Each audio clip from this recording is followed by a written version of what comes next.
Kale ba blood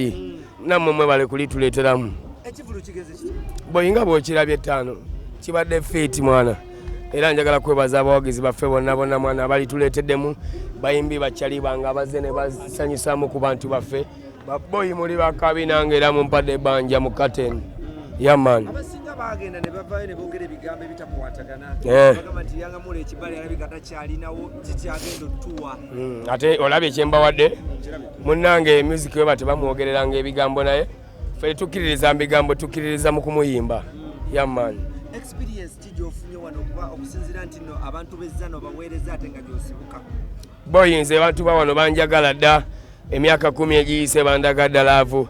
bayirawe nsiba kuno ku kyalo nga ndi mu kweyagala nga celebrity ate nakisiibangako nga neeyagala ng'omuntu atali celebrity so abantu bezzano bampadde bwe love I just appreciate them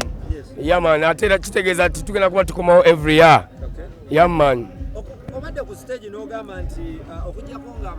ba organizer event organizer wa promoter bataddemukko ensimbi kino lwakyekwasaganyizza nga Yanga Mulo anti boy twayagadde tutondewo embeera egenda okuleetera promoter okumanya nti nno n'omuyimbi abeera n'amaanyi balina eyo teeke gye baagala okutondawo nti nga bo be baagala bagambe nti ffe twagala omuyimbi ono nga gwe batimba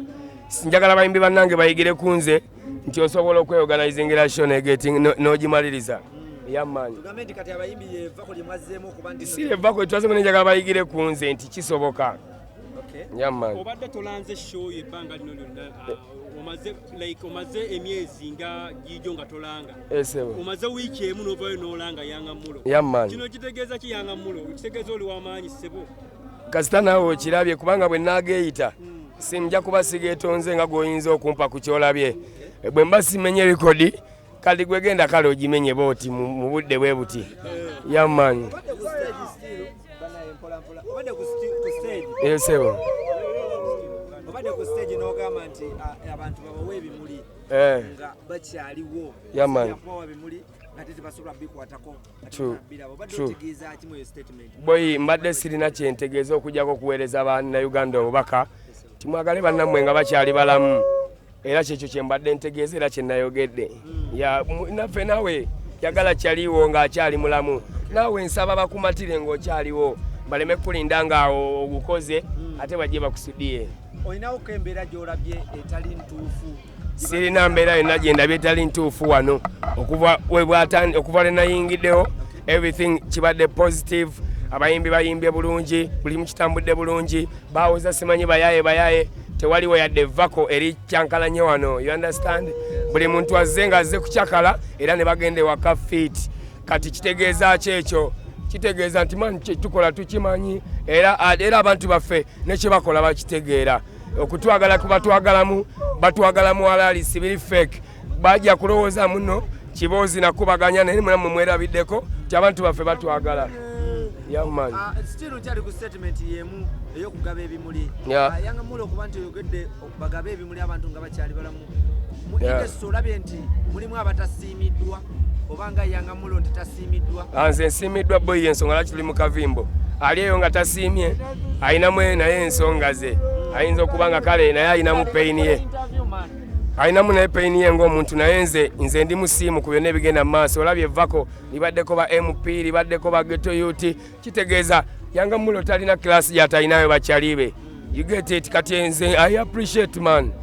okuze ennyimba olina ennyimba oluusi nange ze mbadde simanyi Yanga Mulo nti oziweza mazima n'ennyimba ozirina era ozikubye nange nensiima naye abantu eyo baali bagamba nti Yanga Mulo alabika alina ennyimba nga 2 endongo yagivaamu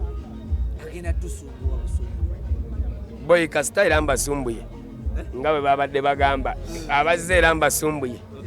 yaman abantu ng'obeebazizza nnyo ekitagambika n'otuka okuba nti oleeta ne famire yo mu lujjudde boyi wano tuli waka nze natambuliranga wano n'ebigere bwe twatadde sho nengenda nenzanyira wali obukakebe nenzanyira mu kalitunsi yali awo ndi waka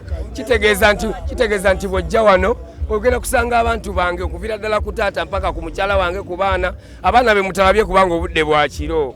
yaman okuba nti oleese famire yo abantu abasinga baserebu batya okulaga famire zaabwe mu lujjudde oba oli awo oba abantu ab'emitima emibi nikwe ng'oli muvumu nnyo okuba nti boyi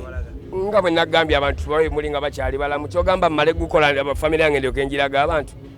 yamani bwe nfuna chance ng'eyo nga abawagizi bange we bali kinkakatako okuleeta omuntu wange ne mukulaga kubanga bwonna omusanga eyo tomanya awagwana yamani ngenda kati nga bw'omanyi nti nno siri muvuzi wa boda nti ndi muyimbi ngenda kuta ennyimba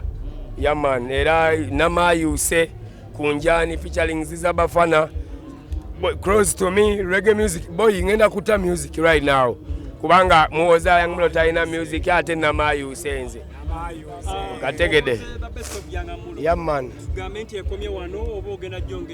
olwaleero the best of Young Mulo eriko nti 2023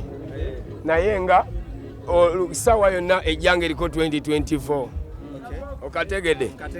yamani oyina wogambidde omanyi buli twagala okukuta ebibuuzo bijja ate tukwagala nnyo Young Mulo yamani oyina wogambidde ku stage nti omaze ebbanga lya myaka 10 n'omusobyo oline producer wo oba oli abo babosi bo bayite bakukkiririzaamu n'obalaga evvaku nti olirina omusajja ono omusiimye ekimala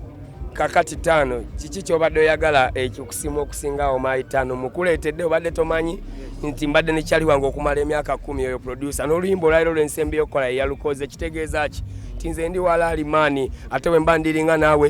naawe mwalaali nze boy sisobola kulyamu kanaana kikyo ebanga sayini ekulaga nti nze njagala nnyo ebyalaali yaman me no deal with no fake nze ndi walaali kyova olaba ku kintu kyonna ekyange embeera alaali nakyo sikifekingako man banyumirwa kubanga era we bali wano tobalabye